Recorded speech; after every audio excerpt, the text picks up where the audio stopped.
What's up everyone, I'm Colin Moriarty, editor of IGN PlayStation. I've been seeing a lot on the internet lately about Mass Effect 3 and about people kind of getting angry and complaining about the endings and the DLC and this and that and the other thing. So people don't like Mass Effect 3's ending. That's it.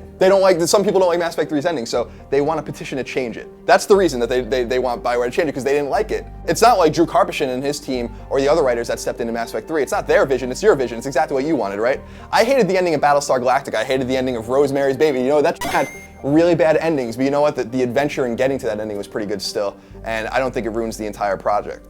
There's just a proper and improper way to go about criticizing a project and accepting you know, that the fiction that's being made perhaps maybe isn't the way you wanted it to be. There was this one game that came out not too long ago. It's called Resistance 3, and I really hated the ending even though I was invested in it so much. So I thought the ending of the game was abysmal. Here's what I didn't do. I didn't go on Twitter and lambast and harass the guys who made Resistance 3. I didn't go on Metacritic and tank their score. I didn't send around stupid online petitions asking them to change the ending of their own game and their own fiction. That's actually what's happening with Mass Effect 3 right now. People are petitioning BioWare to go back and change the ending of the game as if you wrote the fiction and they didn't, as if it's your game and not theirs. That's not to say you can't disagree. That is to say that there is a proper way to disagree. At the same time, people are upset about From Ashes DLC because it's day one DLC. You didn't get the complete game! No, there was day one DLC, and that's unforgivable!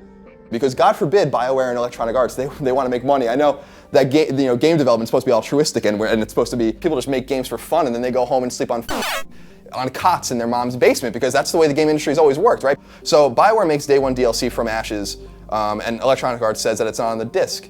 But who gives a shit if it's on the disc? Who cares if Mass Effect 3 was 90% DLC that was locked on the disc? That doesn't mean anything. It's their game.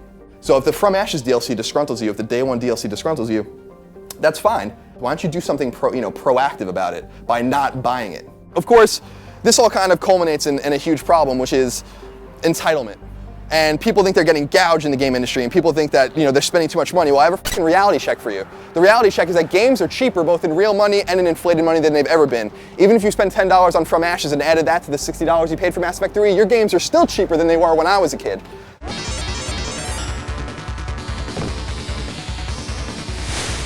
If you agree or disagree, you can always let me know on Twitter. Follow me at NoTaxation. I'm out.